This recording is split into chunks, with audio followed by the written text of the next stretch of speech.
talk about we're going to talk about writing today.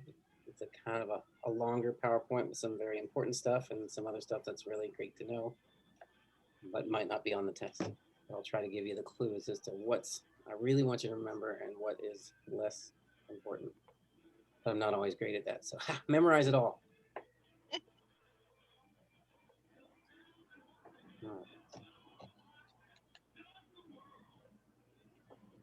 right, get my screen set up. Somebody's on a heart monitor. Uh-oh. Might be outside my house. I hear beeping and a flat line, but I'm not near a hospital, so I think we're all right. Okay. All right. Writing. Another word for a movie script is a screenplay, a play for the screen.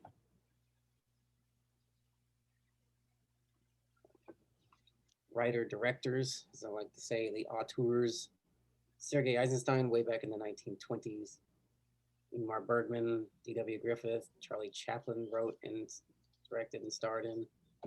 John Huston, Orson Welles, Billy Wilder, Woody Allen, Mel Brooks, Francis Ford Coppola, Quentin Tarantino, Anderson, Affleck, and the list continues. You can look around and see.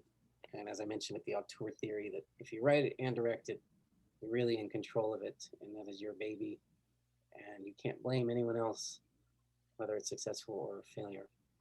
And this is Wes Anderson. My name get dropped. My brain started working again for half a second. Ben Affleck, actually, the only movies I watch of his is if he directs them.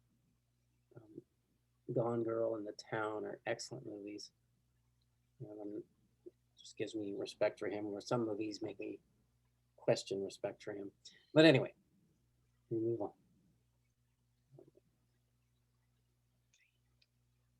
Collaboration and script doctors. There are some groups out there that are writing partners.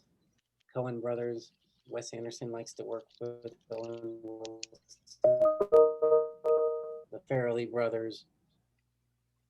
Writing partnerships, I don't know how they do it. I've never been privy to what their method is. It can't be easy.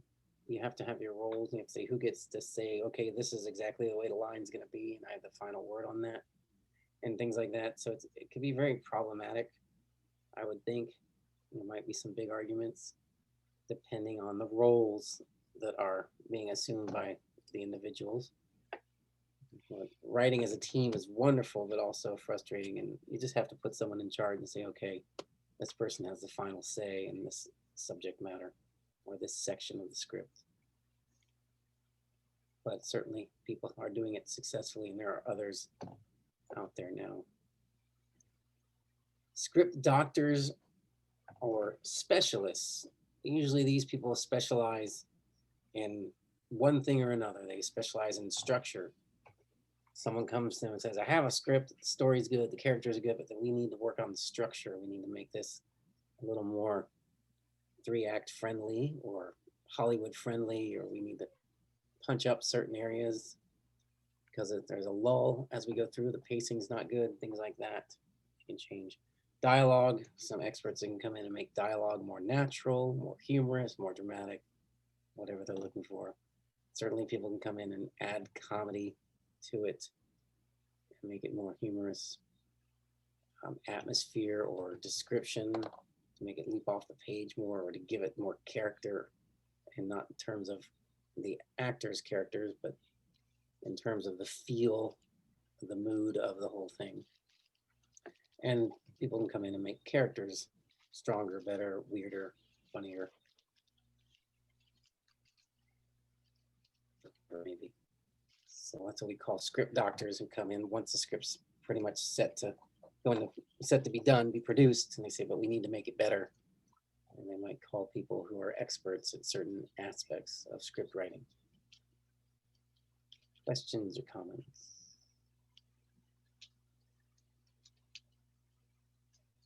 Where do stories come from? Well, a lot of them come from books. The difference between book and movies is novels will entertain us with language, They have to be incredibly well written so that they come off the page and we can picture it and enjoy reading it for the sake of the language. It's how well it's written.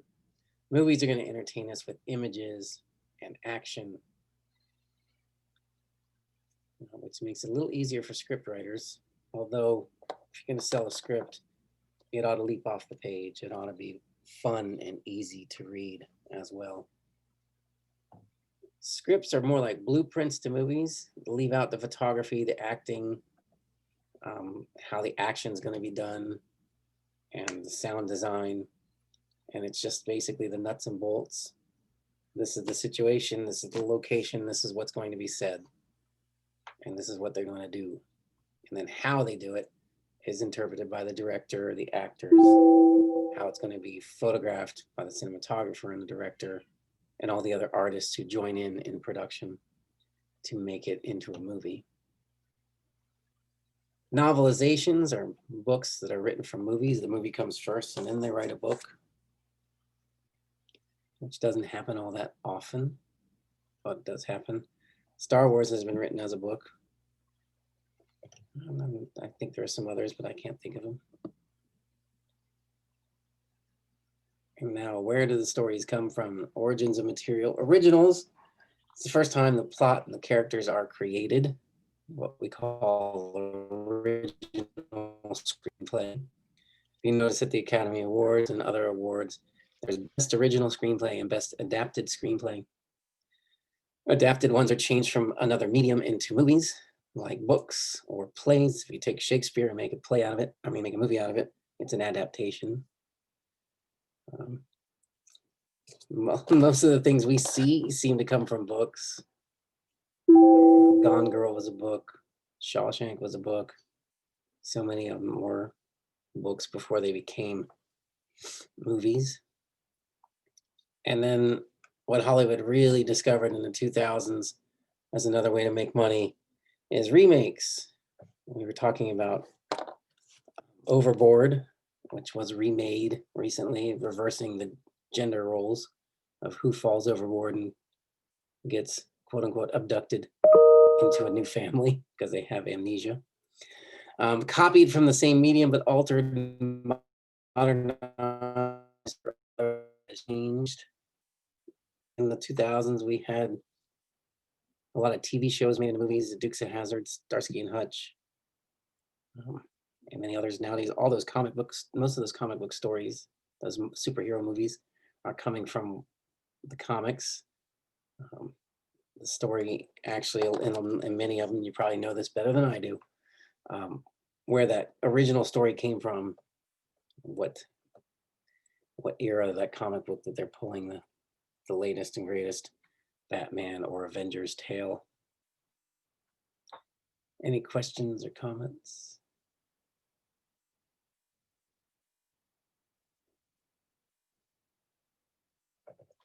The degrees of copied work, and these are important for your quizzing. Loose, it's based on the original, but very different. Faithful, stays close to the original material, but uses the literary license to make changes. And then literal, stays very faithful to the original. If you're going to do Hamlet and you're going to use the Middle English way they talked, there, wherefore art thoueth, etc., and you're staying literal. If you're doing a Macbeth type of thing, but it's modern day, then it could be quite loosely based on the story of Macbeth, things like that. Romeo and Juliet with Leonardo DiCaprio from the mid-90s used the exact same dialogue of Romeo and Juliet, but then they modernized it. And when they referred to their guns, they called them swords. Their chariots were their cars, and they updated it that way. So it was literal, but not literal. If you haven't seen it, it's pretty fun. I haven't seen it in a long time, but I enjoyed it when I did watch it the first time. Any questions on that?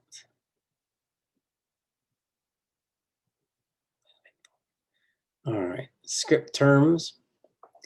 Dialogue is what the characters say to each other. I don't have it in here, but monologue is what they say to themselves. And narration is that voiceover where Morgan Freeman comes in and explains everything for you because you're not quite understanding what's going on without him. Okay. Description or action is when they describe what we're going to see on the screen, what action the characters are going to take. He pulls out his gun and points it at the robber, whatever. A slug line, also called a scene heading, is also called a slug line, and that tells us where we are. Meaning, a slug line would be something like interior living room day.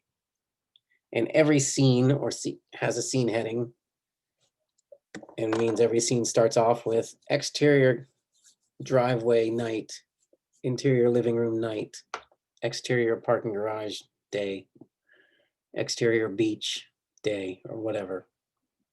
And that's how we know a new scene is being written, or we're into a new scene when we're reading a script.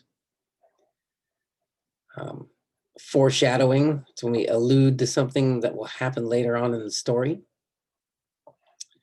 Exposition is a blatant explanation or description in dialogue or graphics or narration. The beginning of Star Wars, the graphics going up long time ago, far away, blah, blah, blah, is exposition.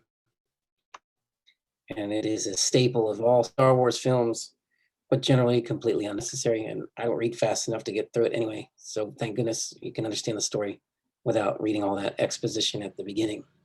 But if a character runs in and says, there's a car accident down the street and your mother was in it, that's exposition. Why don't we show the accident? It would be more dramatic and exciting. But we want to get lazy and just write it into exposition, which you can do if it's not that important how it took place, or you have budgetary concerns and you don't want to stage a car accident. Anyway, questions on these terms?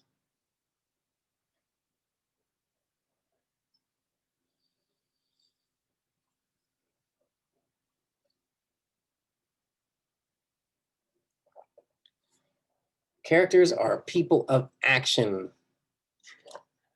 Even if they start off as someone who doesn't take action, at some point in the movie, they're going to have to take action and take matters into their own hands and pursue their goal or whatever it is. Our protagonist is our main character or our hero. Our antagonist is the villain or the bad guy. Usually we got to throw a love interest in there.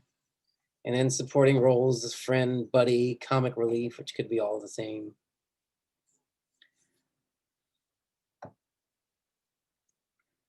Okay.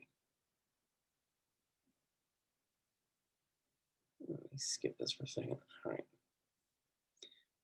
I do recommend, especially if you love movies, you can look at any of these 3 websites and find screenplays for movies that you love or hate or whatever. You should check it out. The Joker is available, and I've only read like the first 5 pages of it, but it just is, it's fun to read. It's so well written. And if you didn't know, Todd Phillips is a writer-director. I need to put him up on that list. And he wrote The Joker. He also wrote Road Trip. I'm not sure if he did Euro Trip. He did Starsky and Hutch, Old School. So he did all these wacky comedies that were very successful. And then he did Joker, and this kind of blew my mind that he's that good at writing and that diverse and that good of a director. If you've seen Old School, he's the guy with the curly black hair that shows up late for the orgy. And in Road Trip, he's the guy on the bus that wants to smell her feet. So he's got a creepiness about him that hopefully is just a caricature that he likes to put on for us. But it's pretty funny to see his cameos in his movies. I don't think he does a cameo in Joker, but I've only watched it once and I haven't looked it up. So it's a good idea to check out some things on there and read them. The formatting online could be completely off because however they get to being online, It's not like they scanned a movie or had the original Word file from them. So don't look at it for formatting as much as writing style and how they describe things, how they do action sequences, how they write dialogue. Questions, comments?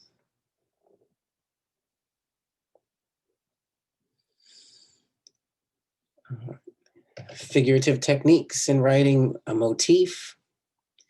Any unobtrusive technique, object, or thematic idea that's systematically repeated throughout a movie.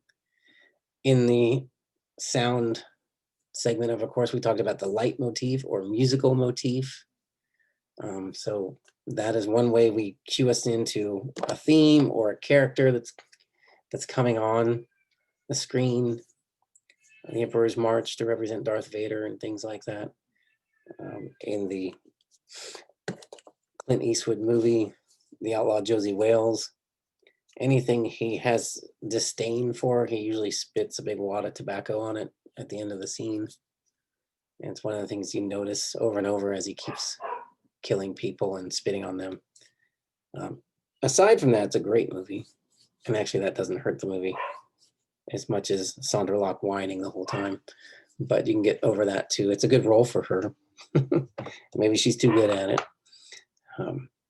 Anyway, so motif, if you see something that's repeated throughout the movie and it has some sort of thematic meaning behind it, that is a motif. Symbol, an object, event, or cinematic device that has significance beyond its literal meaning. Anytime you see a cross to represent Christianity, it's going to represent probably a certain aspect of that even more poignantly in the movie. If you remember in Raging Bull, when he takes Vicky out for the first time, he's still married. He goes to his dad's house and kind of pass by a rosary hanging on the wall to signify that he's actually Catholic and this is not his wife, but he's on a date with her anyway. Things like that. Metaphors, implied comparison between two otherwise unlike elements in a meaningful, figurative, rather than literal way.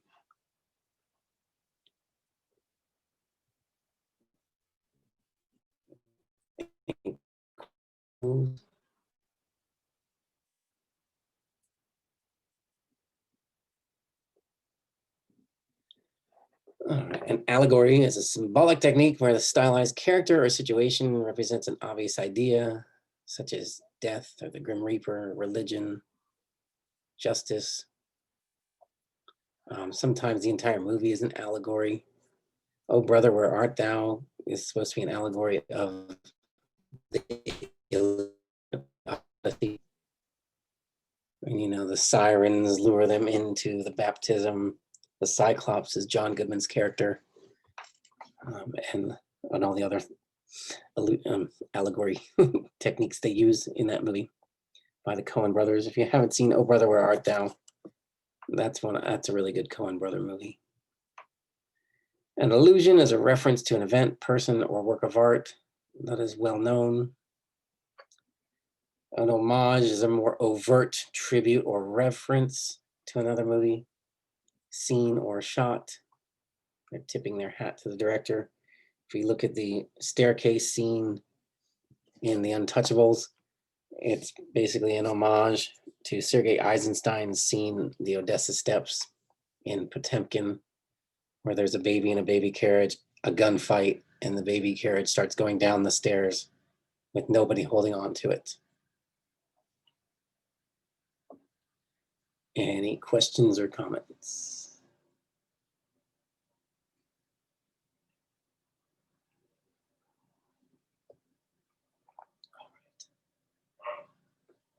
Plot devices. A red herring is to purposely mislead the audience and possibly the character to a false conclusion. They use in mysteries and crime shows, CSI, Law and Order. The first suspects come in and they seem like they must have done it. But of course they didn't, or they wouldn't be the first one to come in. The show would be over in 15 minutes. So that's used a lot in mysteries and kind of give you clues that point you in the wrong direction. And then they'll give you another clue to point in another direction. And the better mysteries do that for us. keep us guessing, give everyone a motive, give everyone the ability to have committed the crime, like in Clue, before they give us the the real deal of how it happened. All right, and a MacGuffin is a plot device, goal, or object that moves the story forward but has no real meaning. So the black case in Pulp Fiction, which is at the center of everybody's attention, we never find out what's in it, and it doesn't really matter. It's there, it's valuable, we don't know what it is. So anytime you have a plot device, it's just there to move the story forward and keep it going. We call that a MacGuffin.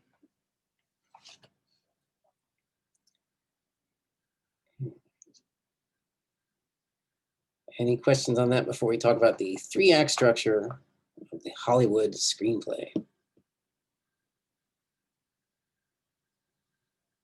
Okay. This is the portion of the course where I teach you how to set your watch according to what's going on in the movie. And if the movie comes from Hollywood and it's a typical Hollywood movie, it will follow this structure. If you want to write screenplays, learn this structure and follow it until you're good enough at writing to ignore it and then maybe do something different. But the Hollywood gatekeepers, the script readers, and people in the studios and the work for agents are going to look at this and they're going to compare the structure of any script they get to this classical paradigm of 3-act structure. The beginning is 1/4 of the movie. It sets up the characters, the main character's goal, and the oppositions to the goal. What are they trying? Who are they? What are they trying to do? And what's going to get in their way? The middle is half the movie, the second act. So Act 1, Act 2, Act 3. Is the conflict and drama increase in a rising pattern of action, of cause and effect, each scene leading to the next until the climax or final conflict of the movie in Act 3. Not every movie has a ticking clock, but they do like to add those, say, oh, here's your goal, but if you don't achieve the goal by this time, you're never going to be able to achieve it. Okay, so if you look at Back to the Future, he's got to get his parents back together. He's got to do it all before midnight when the lightning strikes the clock tower so he can get his 1.21 gigawatts of electricity into the flux capacitor so that he can activate the DeLorean and go back to the future. Like I said, not all movies use a time pressure constraint. It's a fun thing that they do now in reality shows. And by fun, I mean frustrating and annoying, but they do that. It's like, oh no, we have to get this done this week to add to the drama. The final act, Act 3, is 1/4 of the movie, the resolution of the main conflict and tie up all the loose ends. Okay.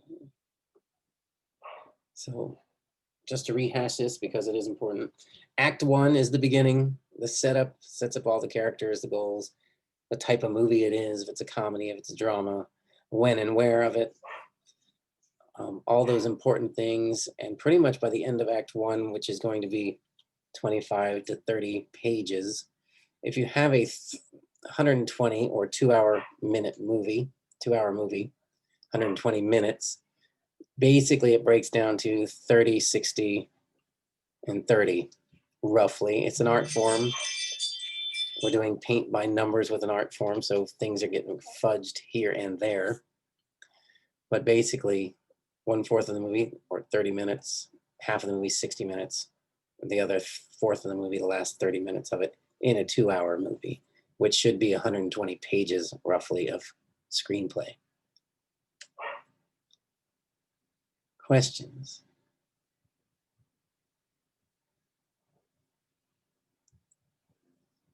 All right, 3-act structure and plot points. Sid Field is where a lot of this comes from, because he wrote the book, literally, which is screenplay structure. I'm missing the book in my hand right now, so I can hear it. So I can give you the exact title of it. Sid Field Screenplay and the Foundations of Screenwriting. Anyone interested in writing screenplays, you can always email me and I'll give you the title and the name again. But it's basically the first person to ever put this into paper form and sell it. But it is the basis of a Hollywood screenplay, the 3-act structure. And the author is Sid Field Screenplay and the Foundations of Screenwriting. I just say anyone who wants to do this for a living has to read this book. It's not a how-to book as much as an explanation of how things work. All right. So he skips the first part that I've added because I think there has to be something that actually starts the movie in Act 1. The opening of the movie, the first event that starts the story, puts the story in motion. If we look at Star Wars: A New Hope, Princess Leia puts the plans to the Death Star in R2, and he and C-3PO jettison off to Tatooine. That doesn't happen, we don't have a movie. The end of Act 1, the beginning of Act 2 takes the story in a new direction, and by this time we have established all the characters, or the main characters, a goal for the main character, and a slight idea on how they're going to do it. Okay, so at the end of Act 1, Luke's aunt and uncle, the people who raised him from birth, are dead. He has met Han Solo, he has met Obi-Wan, he has the droids, he has the plans, he knows what he's supposed to do with the plans, and they leave with Chewbacca and Han Solo. They leave Tatooine, and they go trying to find Princess Leia or Alderaan and the Rebel base so they can get the plans to the Rebels and find a way to destroy the Death Star. So that all happens. We know all that stuff by the time they leave Tatooine.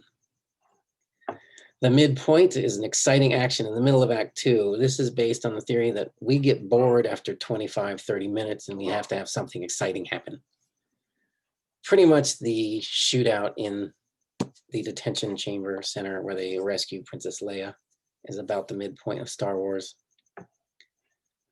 Okay, and then the end of Act 2, the beginning of Act 3, the new goal or a new course of action to achieve the goal. This is where the main character, our hero, has a new way, either something new they want to achieve. In Star Wars, it's not a new goal. They still want to go destroy the Death Star, but they've gotten away from the Death Star and they've gotten the plans to the Rebels and they've devised a new plan as to what the attack should be.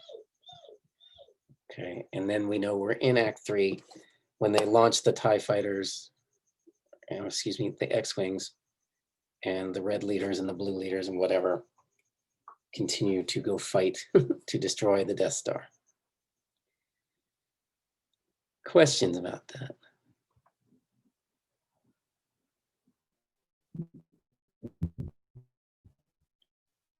Okay.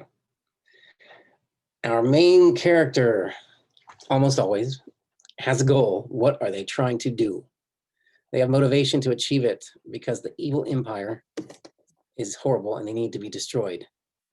They also kill their aunt and uncle. Okay.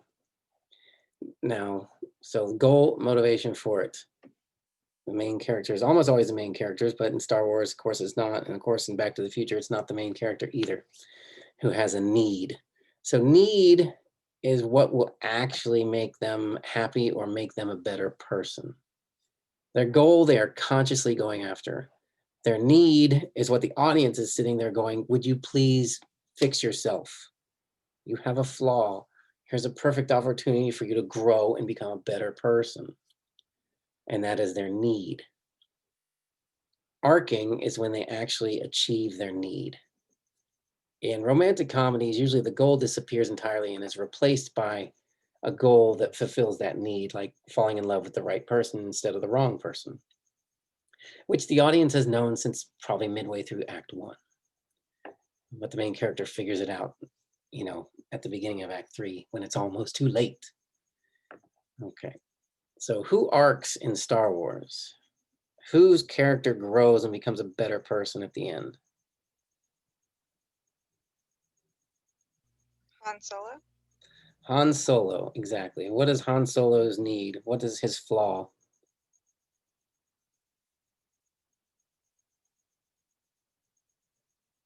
besides being a scruffy looking nerf herder.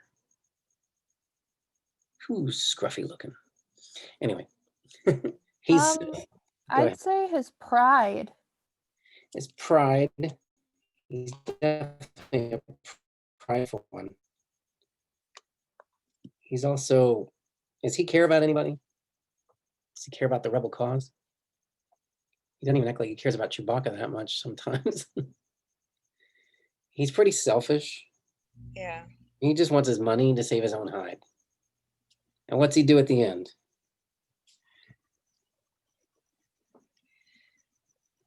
That's when he starts to care about the Yeah. cause, about Leia. And what does he do to shows that he is no longer a selfish person?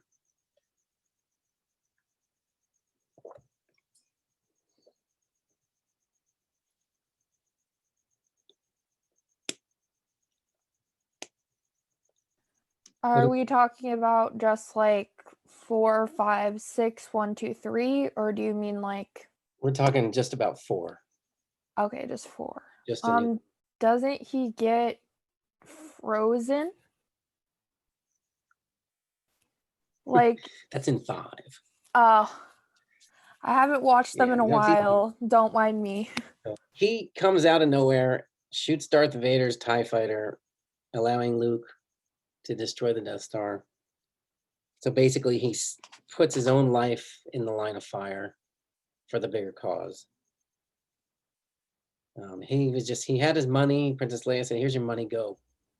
And instead of just running to pay off Jabba the Hutt, which would have been better suiting for his life, he stayed behind and showed that he cared about Luke, he cared about Leia, he cared about the rebellion. And so he arced. Then he regresses in Empire Strikes Back to a selfish, scruffy-looking nerf herder. But at least in that instance, he grows. Usually it's the main character. For some reason, the 2 examples I always talk about, and that's basically because 99% of my students have seen both of these examples. It's not the main character. Who arcs in Back to the Future? Who changes? Marty McFly change?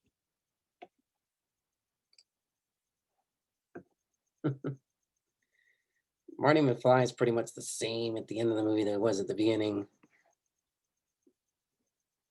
How many people have seen Back to the Future? Everybody, right?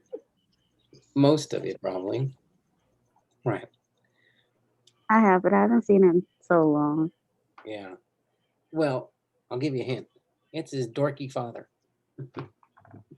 George McFly. What does George McFly do at the end of the movie? Punches Biff. Punches and Biff. stands up for his mom. He stands up Marty's mom. Yeah. He stands up for his mom and himself, and he basically becomes a confident guy. His dad grows in every movie, pretty much. Yeah, I mean, yeah. So his dad becomes a very confident person, and now he's no longer Biff's lackey. Biff is his lackey. He writes a bunch of science fiction novels, makes good money, and changes the lives of everybody. Most movies, it's the main character. Will have some flaw that we're all clued into by at least midway through the movie. We recognize that this is something that this character flaw is preventing them from achieving success. And I'm talking about like just contentment, happiness, more so than, achieving their dream or whatever. If it's a romance movie, it's usually they find to be with the right person. They stop being selfish, or they stop being pig-headed. If you look at Shallow Hal, the whole movie's about his shallowness and overcoming that. Beauty is only skin deep. All those romantic comedies, the guy and the girl hate each other until they finally realize, and we've known the whole time in You've Got Mail that Tom Hanks and Meg Ryan belong together. They're America's sweethearts. And then they finally realize that, we're like, yay. And we get a warm fuzzy. We go, yay. So that's what we're talking about with goal and arc. I go back to sharing screen. So I can show you your homework assignment because it's not as easy as previous ones. Pick a movie you are very familiar with. And if it has to be a Fast and Furious, I guess then it has to be a Fast and Furious. I'd rather it be something different, but that's fine. Break down Fast and Furious, but just one of them, not the entire series. All right, you're gonna have to go through it. Briefly describe the beginning of the movie. Just set it up for me very briefly. I set it up for us.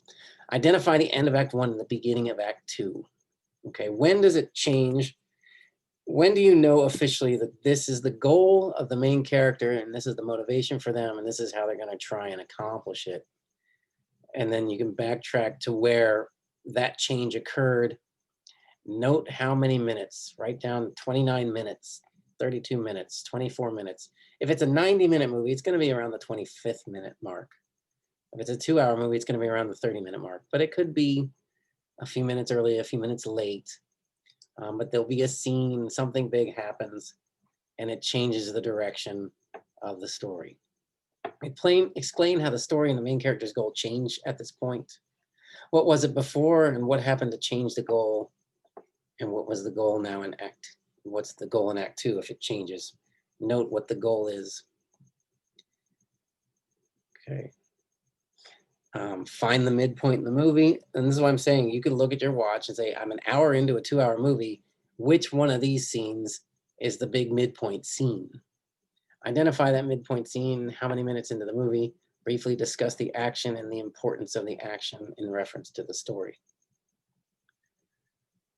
Identify the end of Act 2, the beginning of Act 3, and the minute it happens. Explain how the story and main character's goal change at this point, or the character's arc. If it's, sometimes they arc at the end of Act 2 and sometimes they arc at the end of the movie. If it's a character story, they're probably going to arc and change at the end of Act 2.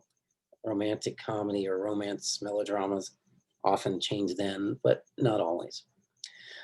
Explain the story and the main character's goal at this point, the character's arc. What was the goal before and what happened to change the goal if the goal changed? If it's not the goal changing, it's an attitude toward achieving the goal.